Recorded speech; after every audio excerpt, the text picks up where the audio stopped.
திமுக கூட்டணியில் Indian union முஸ்லீம் league மற்றும் புதிய தமிழகம் கட்சி போட்டியிடும் தொகுதிகள் அறிவிக்கப்பட்டுள்ளன. திமுக கூட்டணியில் இடம்பெற்றுள்ள புதிய தமிழகம் கட்சிக்கு 4 தொகுதிகள் ஒதுக்கப்பட்டன. எந்தெந்த தொகுதியில் போட்டியிடுவது என்பது குறித்த ஆலோசனை சென்னை கோபாலபுரத்தில் உள்ள திமுக தலைவர் கருணாநிதி இல்லத்தில் வெள்ளியன்று நடந்தது. புதிய தமிழகத்துக்கு ஒட்டப்பிடாரம், ஸ்ரீவில்லிபுத்தூர், வாசுதேவநல்லூர், கிருஷ்ணராயபுரம் ஆகிய தொகுதிகள் ஒதுக்கீடு செய்யப்பட்டு ஒப்பந்தம் கையெழுத்தானது. பின்னர் செய்தியாளர்களிடம் பேசிய கிருஷ்ணசாமி, தாங்கள் விரும்பிய தொகுதி கிடைத்தது என்றும் போட்டியிடும் சின்னம் குறித்து சனிக்கிழமை அறிவிக்கப்படும் என்றும் கூறினார். நாங்கள் விரும்பிய 4 தொகுதிகளும் எங்களுக்கு ஒதுக்கப்பட்டிருக்கிறது. 1 ஓட்டப்பிடாரம் சட்டமன்ற தொகுதி, 2வது வாசுதேவநல்லூர், 3 திருவில்லிபுத்தூர், 4 கிருஷ்ணராயபுரம்.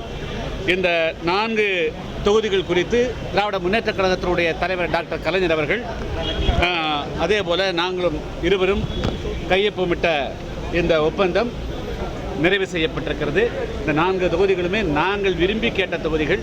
எனவே இந்த ஒப்பந்தத்தில் எங்களுக்கு 100க்கு 100 மன நிறைவானது என்பதை நான் தெரிவித்துக் கொள்கிறேன். இதேபோல் இந்திய யூனியன் முஸ்லீம் லீக் கட்சிக்கான தொகுதிகளும் அறிவிக்கப்பட்டுள்ளன. இந்திய யூனியன் முஸ்லீம் லீக் கட்சியின் தலைவர் காதர் மொய்தீன் வெள்ளியன்று பேச்சுவார்த்தை நடத்தினார். இதில் மணப்பாறை, ராமநாதபுரம், உளுந்தூர்பேட்டை, நாகப்பட்டினம், விழுப்புரம் ஆகிய தொகுதிகள் ஒதுக்கீடு செய்யப்பட்டு கையெழுத்தானது. பின்னர் செய்தியாளர்களிடம் பேசிய காதர் மொய்தீன், தாங்கள் கேட்ட தொகுதிகள் தங்களுக்கு கிடைத்தது மகிழ்ச்சி அளிக்கிறது என்றார்.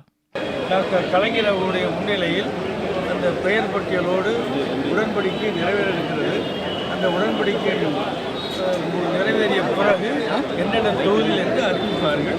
நாங்கள் தொடர்ந்து அந்த வேலை செய்வோம். தமிழ்நாட்டில் திராவிட முன்னேற்ற கழகத்துடைய கூட்டணி அமோகமாக வெற்றி பெற்று நல்ல ஆட்சியை பிடிக்க எந்தெந்த தொகுதிகள் வந்து அது கலைஞருடைய உடன்பாடு இப்போ அங்கே தான் போகிறோம்.